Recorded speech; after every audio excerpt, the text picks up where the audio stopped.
ጤና ይስጥልን። ዶክተር ብሩክ ብርሃኑ እባላለሁ። ይህ ኢንላይትን ፖድካስት ነው። ዛሬ ስለ ድባቴ እንማማራለን። ድባቴ ወይም ዲፕሬሽን ምንድን ነው? ድባቴ በአመለካከታችን፣ በስሜታችን፣ በየዕለት ተዕለት እንቅስቃሴያችን አሉታዊ ተጽዕኖ የሚያሳድር የአእምሮ ህመም ሲሆን WHO በ2025 እንዳጠናው ጥናት በዓለማችን ላይ ከ25 ሰዎች አንድ ሰው በድባቴ ይጠቃል። የድባቴ ስሜት ከሰው ሰው ቢለያይም በዋነኝነት እነዚህ ስሜቶች መገለጫዎቹ ናቸው። ሐዘንተኛና የመከፋት ስሜት፣ የባዶነትና የድካም ስሜት፣ ድሮ ስናደርግ ያስደስተን የነበሩ ድርጊቶች ላይ መሰላቸት፣ የእንቅልፍ መዛባት፣ የአፒታይት ከመጠን በላይ መጨመር ወይም ከመጠን በታች መቀነስ፣ ራስን የመጥላትና የመውቀስ ስሜት ምክንያቱ ያልታወቁ የህመም ስሜቶች ናቸው። እነዚህ ስሜቶች ለ2 ሳምንትና ከዛ በላይ ከኛ ጋር ከቆዩ በድባቴ ወይም በዲፕሬሽን ተጠቂ ነን ማለት ነው። ለድባቴ ከሚያጋልጡን ምክንያቶች ውስጥ መጨነቅ፣ አሉታዊ አስተሳሰብ ወይም ኔጌቲቭ ቶት፣ ያለፈ የህይወት ጠባሳ ወይም ሐዘን፣ ጤናማ ያልሆነ ግንኙነት፣ ከልክ ያለፈ ብቸኝነት፣ የጤና መጓደል፣ በቂ እንቅልፍ አለማግኘት፣ በተለያየ ጎጂ ሱሶች ውስጥ መጠመድና የመሳሰሉት ናቸው። ከድባቴ ወይ ከዲፕሬሽን ለመውጣት አንዱ መፍትሄ አዎንታዊ አስተሳሰብ ወይም ፖዚቲቭ ቶት ማዳበር። አእምሮአችን ነገሮችን የሚያገናዝብበት፣ የሚማርበት፣ ችግሮችን የሚፈታበት መንገድ ኮግኒቲቭ ቲንኪንግ ወይም የአስተሳሰብ ግንዛቤ ይባላል። አእምሮአችንን በአዎንታዊ አስተሳሰብ ወይም ፖዚቲቭ ቶት ከደገፍነው ነገሮችን በቀናነት እንድንረዳ፣ ችግሮችን በብስለት እንድንፈታ፣ ከሰዎች ጋር በሰላም እንድንኖር፣ ደስተኛና ጤናማ አስተሳሰብ እንዲኖረን ይረዳናል። በተቃራኒው አእምሮአችንን በአሉታዊ አስተሳሰብ ወይም በኔጌቲቭ ቶት ከደገፍነው ወደ ኮግኒቲቭ ዲስቶርሽን ወይም የአስተሳሰብ መዛባት ውስጥ እንገባለን።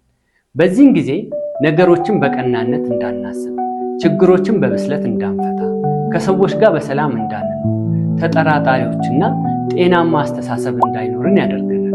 ለድባቴ ስሜትም ያጋልጠናል።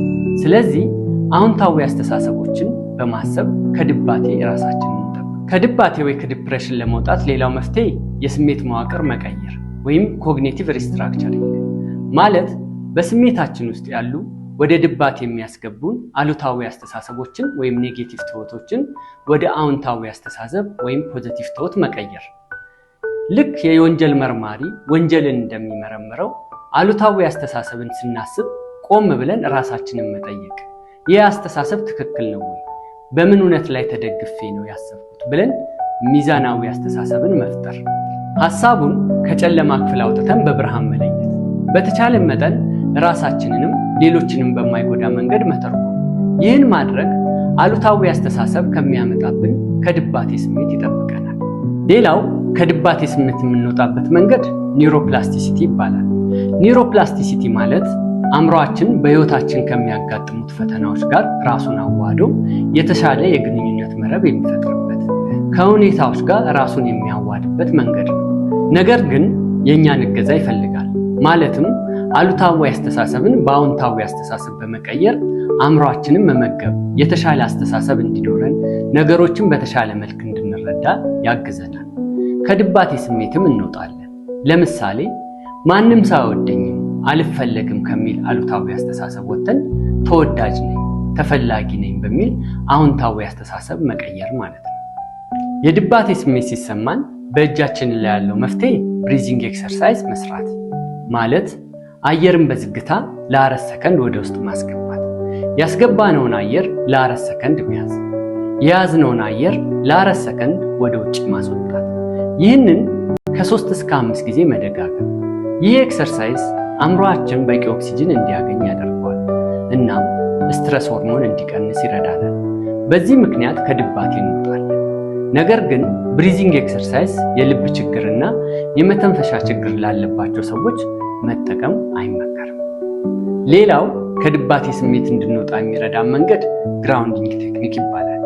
ይህ መንገድ 5ቱን የስሜት ሕዋሳቶቻችንን ተጠቅመን ከድባቴ የምንወጣበት መንገድ ነው። የድባቴ ስሜት ሲሰማን ማድረግ ያለብን 5 በአካባቢያችን ያሉ ነገሮችን መመልከት፣ ሰዎችን ሊሆን ይችላል፣ ቁሶችን ሊሆን ይችላል። 4 በአካባቢያችን ያሉ ቁሶችን መንካት፣ የልብሳችንን ቴክስቸር ሊሆን ይችላል፣ የተቀመጥንበትን ወንበር ሊሆን ይችላል፣ 3 በአካባቢያችን ያሉ ድምጾችን ለመስማት መሞከር። 2 በአካባቢያችን ያሉ ነገሮችን ማሽተት። 1 ነገር ደግሞ መቅመስ።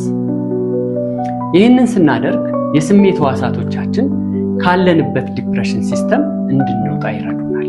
በመጨረሻም በድባቴ ስሜት እንዳንጠቃ የማያቋርጥ ደስታን መለማመድ።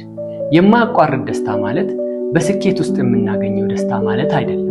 ሕይወት ሁሌም በስኬት የተሞላች አይደለችም። ነገር ግን በፈተናው ስናልፍ ፈተናን ተቋቁመን የምናልፍበት ኢሞሽናል ሬዚሊየንስ ወይም የስሜት ጥንካሬ ይኖረን። ሕይወት ሁሌም በፈተና የተሞላች ናት። በአስቸጋሪ ሕይወት መንገድ ላይ ደስታችንን አናስወስድ። ዛሬ ከድባቴ የምንወጣበትን መንገድ አይተናል።